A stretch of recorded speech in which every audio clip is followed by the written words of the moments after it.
ZEE5 ಇರುವಾಗ ನೀವು ನಿಮ್ಮ ನೆಚ್ಚಿನ ಶೋಗಳನ್ನ ಎಂದಿಗೂ ಮಿಸ್ ಮಾಡಿಕೊಳ್ಳುವುದಿಲ್ಲ. ಅದು ಸಂಪೂರ್ಣ ಉಚಿತವಾಗಿ. ನನ್ನ ಮದುವೆಯಿಂದ ಇಷ್ಟೆಲ್ಲ ಆಗ್ತಿದೆ ಅಂದರೆ ಅದಕ್ಕಿಂತ ಸಂತೋಷ ನನಗೆ ಇನ್ನೇನೂ ಇಲ್ಲಪ್ಪ. ಈಗ ಹೋಗಿ ಮಲ್ಕೊಳ್ಳಿ. Good night.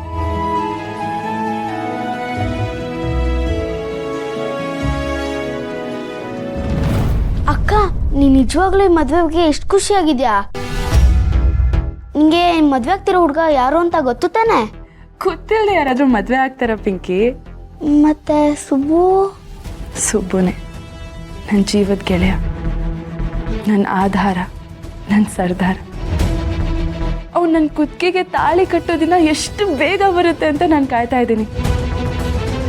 ಅಂದಹಾಗೆ ಅಜ್ಜಿ ಹತ್ರ ನಾನು ಇದುವರೆಗೂ ಏನೂ ಕೇಳಿಲ್ಲ.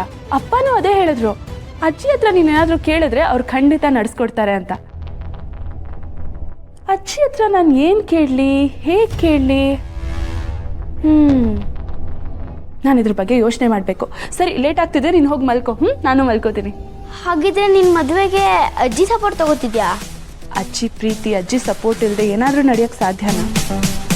ನೀನು ಏನೇನೋ ಮಾತಾಡಬೇಡ ಪಿಂಕಿ. ನಿನಗೆ ನಿದ್ದೆ ಬರ್ತಿಲ್ಲ ಅಂತ ನನ್ನ ನಿದ್ದೆನೂ ಕೆಡಿಸ್ಬೇಡ ಇಲ್ಲಿ. ನನಗೆ ನಿದ್ದೆ ಬರ್ತಿದ್ದೆ, ನಾನು ಹೋಗಿ ಮಲ್ಕೋತೀನಿ. ನೀನು ಹೋಗಿ ಮಲ್ಕೋ. ಗುಡ್ ನೈಟ್, ಬಾಯ್ ಬಾಯ್. ಓ, ಶ್ರಾವಣಿ ಅಕ್ಕ ಅಜ್ಜಿ ಸಪೋರ್ಟ್ ತಗೊಂಡು ಮೊದಲು ಸುಬ್ಬನ ಮದುವೆ ಆಗ್ತಿದ್ದಾಳೆ. ಅಕ್ಕ ಅದಕ್ಕೆ ಎಷ್ಟು ಖುಷಿಯಾಗಿದ್ದಾಳೆ. ಅಕ್ಕನ ತಲೆ ಏನೇ ನೋಡ್ತಿದ್ಯೋ, ಅವಳೇ ಕಾನ್ಫಿಡೆಂಟ್ ಆಗಿದ್ದಾಳೆ ಅಂದಮೇಲೆ ನನ್ಗೆ ಯಾಕೆ ಟೆನ್ಷನು?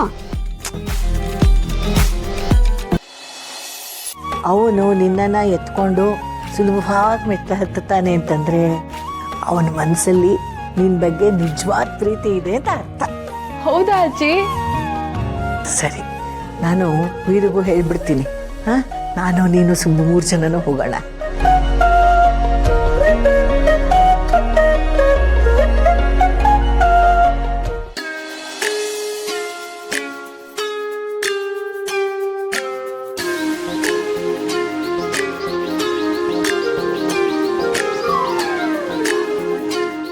ಶಿವಲಿ, ಏನ್ ಮಾಡ್ತಿದ್ಯಾ? ಸುಬ್ಬು, ಇದು ಸನ್ಸ್ಕ್ರೀನು, ಇದು ಮಾಯಿಶ್ಚರೈಸರು, ಇದು ನಂದೇ ಪರ್ಫ್ಯೂಮು. ಬೇಡ, ನಾನು ಹುಡುಗಿರ್ ಪರ್ಫ್ಯೂಮ್ ಹಾಕಲ್ಲ. ಅಯ್ಯೋ, ನಾನು ಪರ್ಫ್ಯೂಮೇ ಹಾಕಲ್ಲ. ಸುಬ್ಬು, ಇದು ನಾನು ಹಾಕೊಳ್ಳೋ ಪರ್ಫ್ಯೂಮು, ಚೆನ್ನಾಗಿದೆ. ಬೇಡ. ನೀನ್ ಯಾಕೆ ಇಲ್ಲಿಗೆ ಬಂದಿದ್ಯಾ? ಫಸ್ಟ್ ಆಫ್ ಆಲ್ ಹೊರಡು, ಇಲ್ಲೆಲ್ಲ ಬರಬಾರ್ದು ನೀನು. ಸುಬ್ಬು, ನಾನು ಯಾಕೆ ಹೋಗ್ಬೇಕು? ಈ ಮನೆಗೆ ನಾನು ಯಾವಾಗೋ ಸೊಸೆ ಆಗಾಯ್ತು. ನಿಮ್ಮ ಮನೆಯವರು, ನಮ್ಮ ಮನೆಯವರು ಎಲ್ಲ ಒಪ್ಪಿದಾರಲ್ಲ. ನೀನು ನನ್ನ ಮದ್ವೆ ಆಗಕ್ಕೆ ಒಪ್ಕೊಂಡಿದ್ಯಾ ತಾನೆ? ಇನ್ನ ನನ್ ಕುತ್ತಿಗೆ ತಾಳಿ ಬೀಳ್ಬೇಕು ಅಷ್ಟೇನೆ. ಅದನ್ನು ಇನ್ನೊಂದು ಸ್ವಲ್ಪ ದಿನಕ್ಕೆ ಆಗತ್ತೆ. ಇನ್ಮೇಲೆ ನೀನ್ ನನ್ ಜವಾಬ್ದಾರಿ ತಾನೆ? ಅಲ್ಲ, ನೀನ್ ಇಲ್ಲಿಗೆ ಬಂದಿರೋದು ಇಂದ್ರಮ್ಮವ್ರಿಗೆ ಗೊತ್ತಾದ್ರೆ ಬೈಯಲ್ವಾ ನಿನ್ಗೆ? ಸುಬ್ಬು, ಅಮ್ಮ ಏನಿಗೆ ಬೈತಾಳೆ? ಅದೆಲ್ಲ ನನ್ ಮುಂದೆ ನಡೆಯೋದಿಲ್ಲ. ನೋಡು ಸುಬ್ಬು, ನಿನ್ ಮುಂದೆ ಮಾತ್ರ ನಾನು ಶ್ರೀವಲ್ಲಿ, ಬೇರೆಯವ್ರ ಮುಂದೆ ನಾಗವಲ್ಲಿ. ಆಯ್ತು, ನನಗೆ ಟೈಮ್ ಆಯ್ತು, ನಾನು ಹೊರಡ್ತೀನಿ. ಸುಬ್ಬು, ಲೇಟ್ ಆಗ್ತಿದೆ ನಿಂಗೆ. ಸರಿ, ಹಾಗಾದ್ರೆ ನಾನು ನಿಂಗೆ ತಿಂಡಿ ತಗೊಂಡ್ಬರ್ತೀನಿ. ತಿಂಡಿ ತಿನ್ಕೊಂಡು ಆಮೇಲೆ ಹೋಗು. ಬೇಡ, ನಾನೇ ತಿನ್ನಿಸ್ತೀನಿ. ನನಗೆ ಯಾವ ತಿಂಡಿನೋ ಬೇಡ, ಟೈಮ್ ಆಯ್ತು ಅಂತ ಹೇಳ್ತಿಲ್ವಾ? ಸುಬ್ಬು, ನಿಂತ್ಕೋ. ಆನಂದ ಮರಣ್ಣ. ಸುಬ್ಬು, ಒಂದ್ ತುತ್ತಾದ್ರೂ ತಿಂಡಿ ತಿನ್ಕೊಂಡು ಹೋಗು ಸುಬ್ಬು, ಪ್ಲೀಸ್ ಸುಬ್ಬು. ನಂಗೆ ಟೈಮ್ ಆಗ್ತಿದೆ ಅಂತ ಹೇಳ್ತೀನಿ ತಾನೆ. ಸುಬ್ಬು, ಒಂದ್ ನಿಮಿಷ ಇರು. ಅತ್ತೆ, ನೋಡಿ ಅತ್ತೆ, ನಿಮ್ ಮಗ ತಿಂಡಿ ತಿಂದೆ ಹೋಗ್ತೀನಿ ಅಂತ ಹೇಳ್ತಿದ್ದಾನೆ. ಏನಮ್ಮ ಒಂದು? ನೋಡಿ ಅತ್ತೆ, ತಿಂಡಿ ಮಾಡ್ದೆ ಹಾಗೆ ಹಸ್ಕೊಂಡು ಹೋಗ್ತೀನಿ ಅಂತ ಹೇಳ್ತಿದ್ದಾನೆ. ಹೇಳ್ತಿದ್ದಾರೆ. ಯಾಕೋ ಸುಬ್ರಹ್ಮಣ್ಯ, ನಿನಗೋಸ್ಕರ ವಿಶೇಷವಾಗಿ ತಿಂಡಿ ಮಾಡಿದಾಳೆ, ನೀನ್ ತಿನ್ಲೇಬೇಕು. ಶ್ರೀವಲಿ ಮಾಡಿದಾಳ? ಅಮ್ಮ, ಇದನ್ನೆಲ್ಲ ಅವಳ ಹತ್ರ ಕಮ್ಮ ಮಾಡಿಸ್ತೀಯ? ನೀನೇ ಮಾಡ್ಬೇಕು ತಾನೆ. ನೋಡ್ದೇನೆ ಮದ್ವೆಗ್ ಮುಂಚೆನೆ ಇವಳ ಹತ್ರ ಅದ್ ಮಾಡಿಸ್ಬೇಡ ಇದ್ ಮಾಡಿಸ್ಬೇಡ ಅಂತ ಹೇಳ್ತಾ ಇರೋದು. ನಾನು ಹಂಗೆ ಹೇಳಿಲ್ಲಮ್ಮ. ಶ್ರೀವಲಿ ಯಾಕೆ ಇಲ್ಲಿಗೆ ಬರಬೇಕು? ಅವಳು ಯಾಕೆ ತಿಂಡಿ ಮಾಡಬೇಕು? ಎಲ್ಲ ನೀನೇ ಮಾಡ್ಕೊಡ್ಬೇಕಲ್ವಾ? ಏನೋ ಹೇಳ್ತಿದ್ಯಾ? ನನಗೂ ಬೇಸಾಕಿ ಸಾಕಾಗಿದೆ. ನಾನು ಸ್ವಲ್ಪ ದಿನ ಆರಾಮಾಗಿರ್ತೀನಿ. ಇನ್ಮೇಲೆ ನಿನ್ ಜವಾಬ್ದಾರಿ ಏನೇ ಇದ್ರು ಶ್ರೀವಲ್ಲಿದು. ಅತ್ತೆ ಎಂಥ ಮಾತು ಹೇಳಿರುತ್ತೆ. ಮುತ್ತನಂತ ಮಾತು ಹೇಳಿದೆ. ಸುಬ್ಬು, ಎಷ್ಟೋ ಜನ ಹೆಂಗಸರು ಮದುವೆ ಆದ್ಮೇಲೆ ಗಂಡನ ಸೇವೆ ಮಾಡಿ ಅಂತಂದ್ರೆ ಗೊರ್ರಂತಾರೆ. ಅಂಥದ್ರಲ್ಲಿ ಶ್ರೀವಲ್ಲಿ ಮದುವೆಗೆ ಮುಂಚೆನೆ ನೀನ್ ಸೇವೆ ಮಾಡ್ತಿದ್ದಾಳೆ. ಅದು ನಿನ್ನ ಅದೃಷ್ಟ ಅಂತ ಅನ್ಕೋ. ಶ್ರೀವಲ್ಲಿ ನಿನ್ನ ಮೇಲೆ ಇಟ್ಟಿರೋದು ಬರೀ ಪ್ರೀತಿ ಅಲ್ಲ ಕಣೋ, ಅವಳ ಕನಸು, ಅವಳ ಜೀವ, ಅವಳ ಜೀವನ. ಶ್ರೀವಲ್ಲಿಯ ಜೀವನದ ಗುರಿನೇ ನಿನ್ನ ಮದುವೆ ಆಗ್ಬೇಕು ಅನ್ನೋದು. ಶ್ರೀವಲ್ಲಿ ಜೀವನದ ಮುಖ್ಯ ಧ್ಯೇಯೋದ್ದೇಶನೇ ನಿನ್ನ ಕೈಲಿ ತಾಳಿ ಕಟ್ಟಿಸ್ಕೋಬೇಕು ಅನ್ನೋದು. ಅಲ್ವೇ ನಮ್ಮ ಶ್ರೀವಲ್ಲಿ? ಕರೆಕ್ಟ್ ಆಗಿ ಹೇಳಿದ್ರಿ ಅಣ್ಣ. ನೋಡ್ದ ಸುಬ್ಬು, ಇಡೀ ಮನೇನೆ ನನಗ್ ಸಪೋರ್ಟು. ಈಗೇನಂತ್ಯಾ? ನಮ್ಮ ಮನೇಲಿರೋ ಎಲ್ರಿಗೂ ತಲೆ ಕೆಟ್ಟಿದೆ ಅಂತೀನಿ. ಅವನ್ನ ಹಂಗೆ ಕಳಿಸ್ಬೇಡ, ತಿಂಡಿ ತಿನ್ಸ ಕಳ್ಸು. ಇಟ್ಕೊಳ್ಳಿ. ಏನಂದ್ರೆ?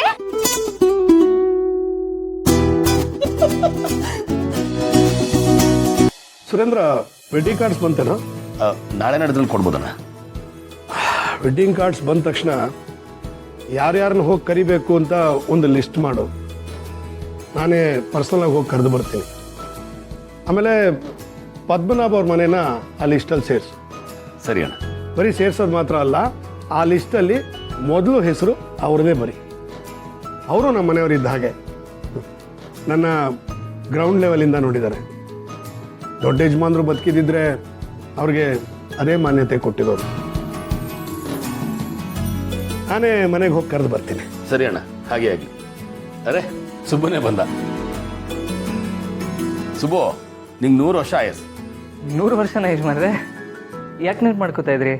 ನಾವು ನೆನಪು ಮಾಡಿಕೊಂಡು ನಿನಗೆ 100 ವರ್ಷ ಆಗಬೇಕಾಗಿಲ್ಲಪ್ಪ. ಎಷ್ಟೋ ಜನರ ಹಾರೈಕೆ, ಎಷ್ಟೋ ಜನರ ಆಶೀರ್ವಾದ ನಿನ್ನ ಮೇಲಿದೆ. ನೀನು ಒಳ್ಳೆತನ ನಿನಗೆ ಒಳ್ಳೆ ಬಾಳು, ಒಳ್ಳೆ ಆಯುಸ್ಸನ್ನು ಕೊಡುತ್ತೆ. ಅಯ್ಯೋ, ದೊಡ್ಡ ಮಾತು ಯಜಮಾನ್ರೆ. ಅಲ್ಲ, ಇದಕ್ಕಿದ್ದಾಗೆ ಹಾಗೆ ಹೇಳಿದ್ರಲ್ಲ, ಅದಕ್ಕೆ ಕೇಳಿದೆ ಅಷ್ಟೇ. ಹೌದು ಸುಬ್ಬು, ನಿಮ್ಮನೆ ಬಗ್ಗೆನೇ ಮಾತಾಡ್ತಿದ್ವಿ. ನಮ್ಮನೆ ಬಗ್ಗೆನಾ? ಅದೇ ಕಣ, ಶ್ರಾವಣಿ ಮದುವೆ ಇನ್ವಿಟೇಷನ್ ಬಂದ ತಕ್ಷಣ ಮೊದಲು ನಿಮ್ಮನೆಗೆ ಬಂದು ಕರೆಯೋಣ ಅಂತ.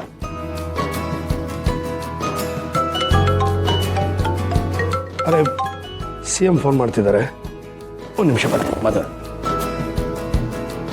ಯಜಮಾನ್ ಏನಾದರೂ ಮನೆಗೆ ಬಂದರೆ ನನ್ನ ಮದುವೆ ವಿಷಯ ಅವ್ರಿಗೆ ಖಂಡಿತ ಗೊತ್ತಾಗುತ್ತೆ. ಆಮೇಲಂತೂ ಶ್ರಾವಣಿ ಮೇಡಮ್ ಮದುವೆಗೆ ನನ್ನನ್ನು ಓಡಾಡೋದಕ್ಕೆ ಬಿಡೋದೇ ಇಲ್ಲ. ಏನು ಮಾಡೋದು?